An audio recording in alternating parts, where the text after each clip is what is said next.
AICC-യുടെ പ്രധാനപ്പെട്ട നേതാക്കൾ കേരളത്തിലേക്ക് ഇതുമായി ബന്ധപ്പെട്ട് വരാൻ പോകുന്നു. ആര് മുഖ്യമന്ത്രിയാകണമെന്നുള്ള കാര്യത്തിൽ പല നേതാക്കൾ, അതായത് KC വേണുഗോപാലിന്റെയും രമേശ് ചെന്നിത്തലയുടെയും പ്രതിപക്ഷ VD സതീശന്റെയും ഒക്കെ പേരുകൾ പറഞ്ഞു കേൾക്കുന്നുണ്ട്. അതിൽ ഒരു പൊട്ടിത്തെറിയിലേക്ക് പോകാതെ കാര്യങ്ങൾ ഒരു തീരുമാനിക്കണം എന്നുള്ളതല്ലേ സന്ദീപ് വാര്യരുടെയും ഒരു താല്പര്യം?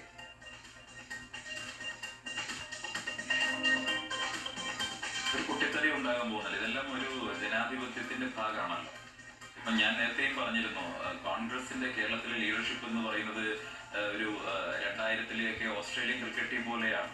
അപ്പം ഒരു വളരെ വൈബ്രന്റ് ആയിട്ടുള്ള, ഒട്ടേറെ പ്രതിഭാധനരായിട്ടുള്ള, ഏറ്റവും മികച്ച ഒരുപാട് ലീഡേഴ്സ് ഇവിടെ ഉണ്ട്. അന്നത്തെ ഓസ്ട്രേലിയൻ ടീമിനെ കുറിച്ച് അറിയാലോ. ഒരു 11 പേരല്ല, ഒരു 2-3 ലോക ചാമ്പ്യന്മാരുടെ ടീമിനെ ഉണ്ടാക്കാൻ പര്യാപ്തമായിട്ടുള്ള പ്രതിഭകൾ ഉണ്ടായിരുന്ന ഒരു കാലഘട്ടം ഓസ്ട്രേലിയക്ക് ഉണ്ടായിരുന്നു. അതുപോലെയാണ് ഇന്നത്തെ കോൺഗ്രസിന്റെ കേരളത്തിലെ കപ്പാസിറ്റി എന്ന് പറയുന്നത്, ലീഡർഷിപ്പ് ക്വാളിറ്റി എന്ന് പറയുന്നത്. അപ്പൊ അതുകൊണ്ട് തന്നെ ഞങ്ങളുടെ ലീഡർഷിപ്പ് ക്വാളിറ്റി, ഞങ്ങളുടെ ലീഡർഷിപ്പിലെ വൈവിധ്യം, അല്ലെങ്കിൽ മുഖ്യമന്ത്രിമാരാവാൻ യോഗ്യതയുള്ള ഒന്നിലധികം പേരുണ്ട് എന്നുള്ളത് കോൺഗ്രസിന്റെ ദൗർബല്യമെല്ലാം മരിച്ച് കോൺഗ്രസിന്റെ കരുത്താണ് എന്ന് ഈ തിരഞ്ഞെടുപ്പിന്റെ റിസൾട്ടോട് കൂടി എതിരാളികൾക്കും മാധ്യമങ്ങൾക്കും ഒക്കെ ബോധ്യപ്പെട്ടിട്ടുണ്ടാവും എന്നാണ് ഞാൻ കരുതുന്നത്. മറുവശത്ത് ഏകാധിപത്യത്തിന്റെ പ്രതീകമായിട്ടൊരു വ്യക്തി കേരളം മുഴുവൻ ഫ്ലക്സ് ബോർഡുകളിൽ ചിരിച്ചിരിക്കുകയായിരുന്നല്ലോ.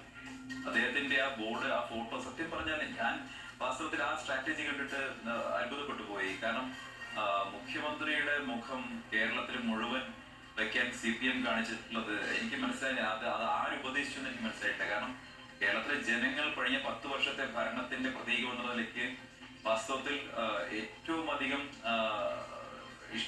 വാക്ക് പ്രയോഗിക്കുന്നത് ശരിയല്ലാത്തത് കൊണ്ടാണ്, ഒരുപക്ഷെ ഏറ്റവും അധികം വിമർശിക്കുന്ന ഒരു വ്യക്തിത്വത്തിന്റെ ചിത്രം മാത്രം കേരളത്തിലെ എല്ലാ ഫ്ലെക്സ് ബോർഡുകളും നിരത്തി വെച്ച് വോട്ട് ചോദിച്ചത് തന്നെ അവരെ ഏറ്റവും വലിയ സ്ട്രാറ്റജിക് ബ്ലണ്ടറായി എന്ന് വിശ്വസിക്കുന്ന ഒരു രാഷ്ട്രീയ വിദ്യാർത്ഥിയാണ് ഞാൻ.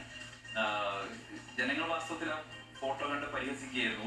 നിങ്ങൾ ആലോചിച്ച് കോടാനുകോടി രൂപയാണ് തെരഞ്ഞെടുപ്പിന് മുമ്പ് സർക്കാർ ചെലവിലാണ് വോട്ട് പക്ഷേ തെരഞ്ഞെടുപ്പിന് ശേഷം തെരഞ്ഞെടുപ്പ് പ്രഖ്യാപിച്ചപ്പോൾ പിന്നെ അത് LDF-ന്റെ തെരഞ്ഞെടുപ്പ് കമ്മിറ്റിയുടെ പേരാണ് വെച്ചത്.